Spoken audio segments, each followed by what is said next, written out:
I will be so happy to see it in bookshelves where, women can walk by and see Black women because we exist everywhere. So you think the Democratic Party cares about Black people? Believe it or not, Rex, I think that tweet is part of the problem. Do you feel like we could have addressed this homeless issue much sooner? You have to speak a word, make it a good one. Okay, let's go.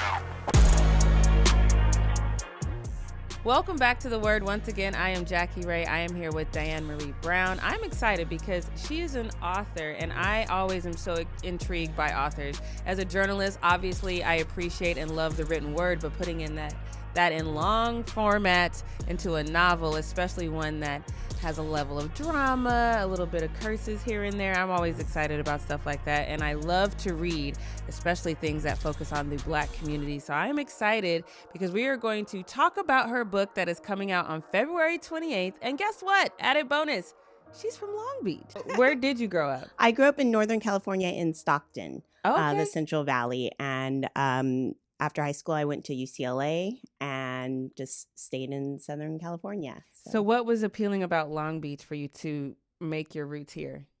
Well, I used to visit here. A couple of my best friends at UCLA were from Long Beach, so I would come down and stay with them on the weekends, do my laundry. And then my husband happened to be from Long Beach, so we settled in his hometown. So he went to Jordan. So. Okay. Yeah. I always giggle when I hear, we all have that same story. Like I had friends, I had to go do my laundry. Right. It's either parents or friends. I had to Right. go do my laundry.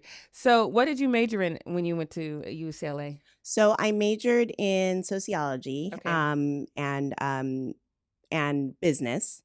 But I had my sophomore year, I got pregnant and I had a kid at a very, very early age. And I was able to take her back with me to UCLA. I took kind of like 2 quarters off and resumed school. But she had a lot of health issues, and we would be in the hospital like every holiday, it seemed like, for like asthma. And so that really got me interested in public health. So after I graduated, I went back to UCLA for my master's in public health. So that's where my career has really been focused.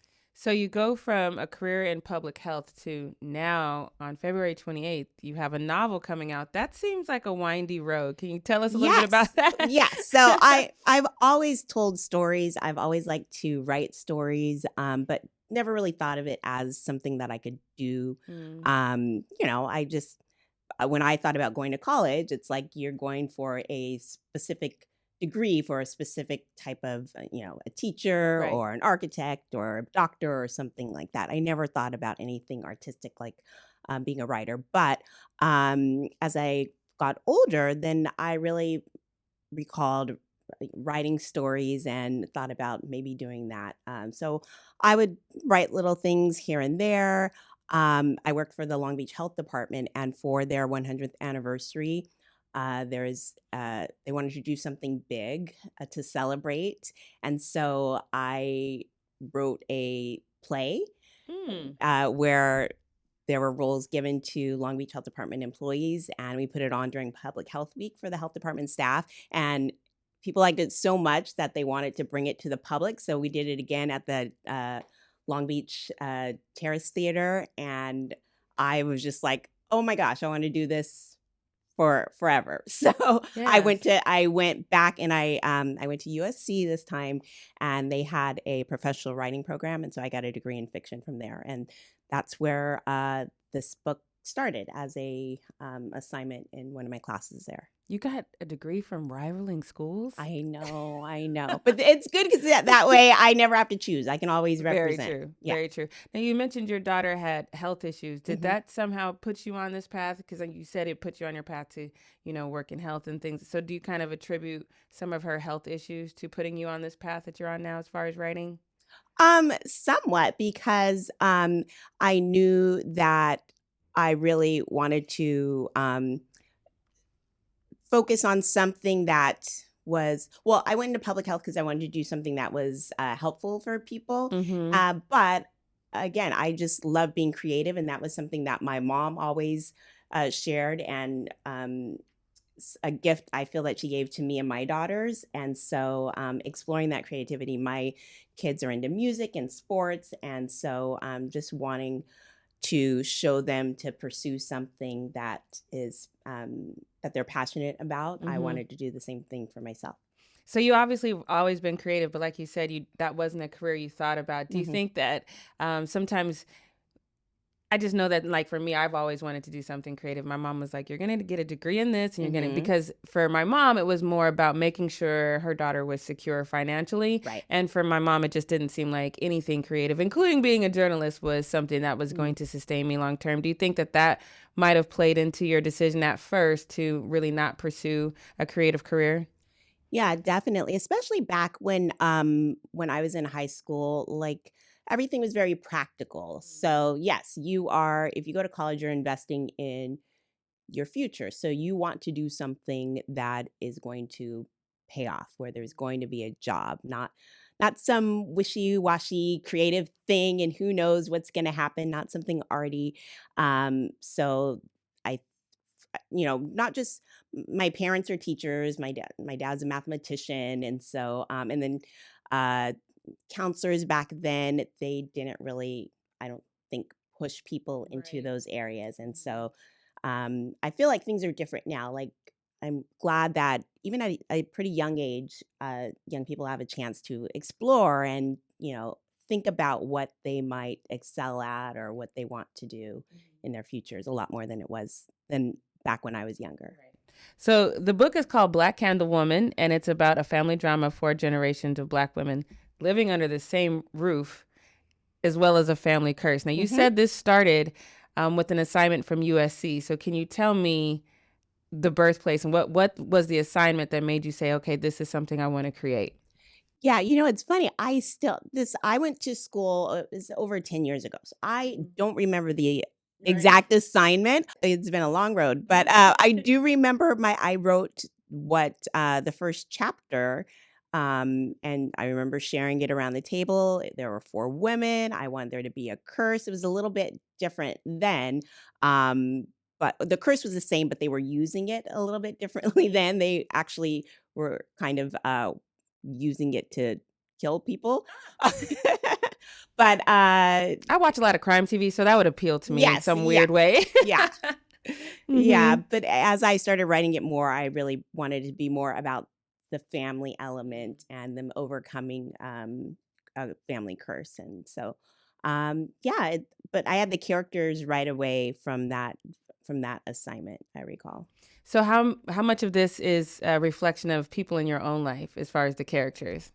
Um, They're not exact people that I know, but Mhm. there's a lot of influence. So both of my parents are from Louisiana, and we would travel back there every summer. My mom and I would go by train to New Orleans and spend time with my uncle. And so they're just like some people from there that I remember that maybe had some influence on some of the characters. And also, just I was an only child. I always wanted sisters. I didn't know my grandparents, so it was also kind of me creating those relationships. So I have grandparents. I have a great grandmother. I have there's a sister relationship. I think those are just things I kind of craved when I was younger, and so just brought them into this story. So I don't want to give away too much of the book, but in your own words, can you give us a synopsis that doesn't give away too much? Yes. So, Black Candle Woman tells the story of the Montrose family, women who live in Long Beach. And they've lived in isolated lives, and that's all because they want to protect themselves against a uh, curse that kills anyone with whom they fall in love. So, Mm. Victoria, who is a therapist and works out of her home, she's crafted this lifestyle where they don't have to interact very much with anyone outside of her clients. And they've created this uh, life protecting the teenager in the family, Nikki, who doesn't know about the curse. And the book starts when she brings home a love interest for the first time. And so Mm. now they're forced to reckon with the secret that they've tried to maybe pretend that they wouldn't have to deal with. But as parents, we know as our kids get older, we have, at some point, some of those things uh, have to be acknowledged and dealt with. And so that's where we start the story. When I was reading the breakdown of it, I saw, 4 generations and curse. And Mm-hmm. my first thought was, is this a play on something that we hear about the Black community all the time, in that generational curses that we have not yet addressed Yeah. and we need to move past? Did that play into that as well? Yeah, I'd say that's a definite theme. That's although it's very much operationalized as an actual curse. And so we learn about the curse's origin from, we go back to 1950s New Orleans to learn about the curse from a voodoo priestess named Bellanova. So that was an actual curse, but you're right about the larger theme of overcoming generational curses with families. I think that's beautiful. My dad is also from New Orleans. He's part Creole, Yeah. but he doesn't talk about it a lot. A lot of my family's super Christian, so a lot of the way he was raised wasn't really embraced. So it's not really talked about a lot. So I love that there's something that even someone like me can tap into and kind of feel connected in some way. My dad passed in 2015, so that's a connection that I never really got to have. So when you know that book is going to build a connection, is that a goal when you're writing, to make sure people have something that they connect to, or is it just really you getting out something that you feel is beautiful and you hope that it inspires others as well? Yeah, it's a little of both. I definitely want to write something that I love and that I'm passionate about and that moves me in some way. Especially, this doesn't happen to every writer, but as I mentioned, I started this over 10 years ago. So I've lived with this for a long time and did a ton of revision even after it was picked up by a publisher. So it had to be something that I really connected to and loved and wouldn't, get annoyed reading for the 100th time. But of course, it's my dream that I want readers to connect to it in some way, to connect to, it could be the family history. It could be the New Orleans piece. It could be the curse. It could be kind of the mini coming of age story for the youngest. So many things. And so hopefully people do connect to components of the story. Yeah, so you said it was picked up by Graydon House Books. How does that road go when you've written something and you're confident in it and you think it's a great piece? How do you go from creating this amazing novel to getting a publisher? What does that look like, just for our young potential novelists and writers out there? Yeah, well, usually the case is that you write a book, you finish the whole thing. Sometimes people have I have 3 great chapters, but for novels, you have to finish the whole thing. And then in order to publish, usually with a big 5 traditional publishers, you get an agent first, and then they pitch it to different editors at publishing houses, and hopefully somebody will pick it up. I tried that route for a long time. I didn't find an agent. I would revise it and then go back. But I had kind of moved on from this because I wasn't successful in finding an agent.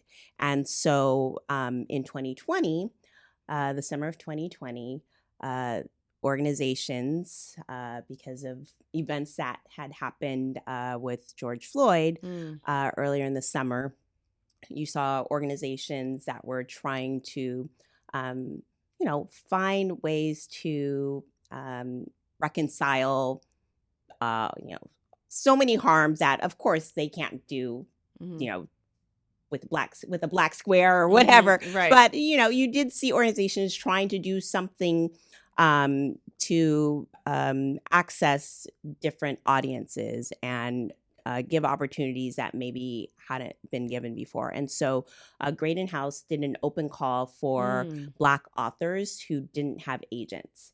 And so I had this on the, and I have this file in my computer that I hadn't thought about in a while, but I sent some sample pages and a query to them, and there was an editor who connected to it. And about 7-8 months later, in early 2021, she reached out and said, we would love to purchase your book and we'll help you find an agent. So before I signed with them, they connected me to an agent who is wonderful and who I probably would not have gotten a chance to connect to otherwise. And then it's been kind of it just took off from there. So yeah. When you got that call, what was your first thought? Oh my gosh. I just I cried, I laughed. You mentioned your father. I lost my mom in 2016 and like as I mentioned, she's kind of at the heart of anything I do creative. So I cried sad that she didn't get to see this happen for me, but I think I feel like she believed it would happen for me. And she read a version of the book at one point, so I was just glad about that. So, but I celebrated too. Yeah, of course, as you should. This is such a blessing, and the chain of events that had to happen for this to come to fruition is amazing. I'm just sitting here and I'm looking at the cover. It is absolutely gorgeous. Thank you. The artist is a woman named Bokiba, and she is in the UK, and I loved it. Yeah, it's absolutely gorgeous. The colors. I'm just going to hold it up so you guys who are watching us on YouTube can see it. It's absolutely gorgeous. And I just love the representation. Did that play into it as well? Are you happy to know that because I feel like now as Black women, sometimes we just don't have positive representation, even when it comes to something as simple as stuff that makes us laugh in a way. I just don't think we have a lot of positive representation. And then I'm seeing this gorgeous cover. You're here telling this story as a beautiful Black woman as well. Do you feel good about being able to represent for Black women in that way? I do. I love that the words, there's candle in the middle, but there's Black women in the title. And there are 3 beautiful Black women on the cover, which you don't see that very often. And so I as soon as I saw it, I knew, I'm like, yes, that's better than what I could have ever, thought of for this book. And I will be so happy to see it in bookshelves where, women can walk by and see Black women, because we exist everywhere. And so including bookshelves. So yes. February 28th, it's an exciting day for you. What are you going to do on that day?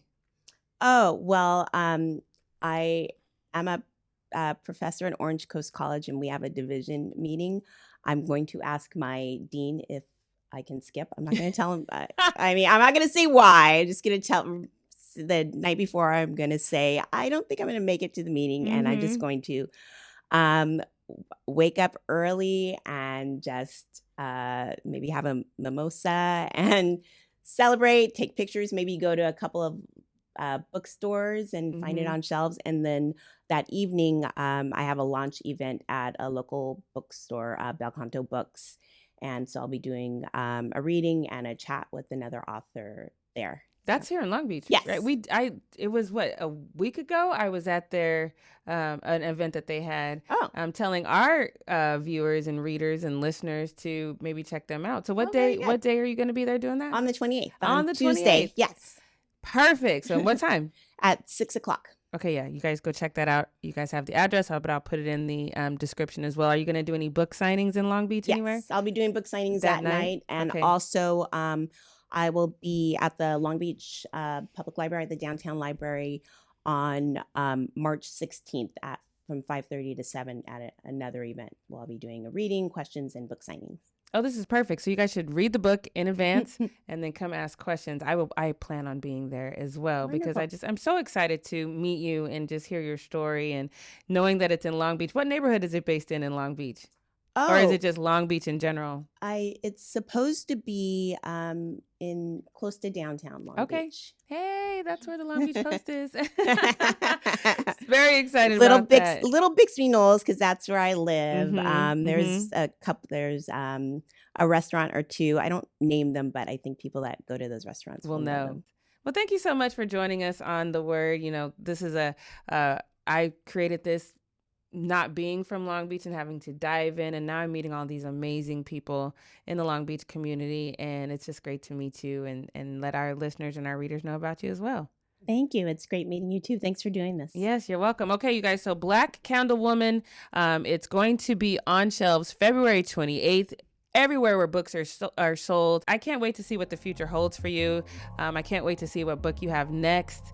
So make sure you keep us posted, because the Long Beach Post would love to support you in your journey and be there for you every step of the way. I'm excited for you, and congratulations again. I might have to do a book review on this one for you, so make sure you stay tuned, subscribe, and don't forget, if you have to speak a word, make it a good one.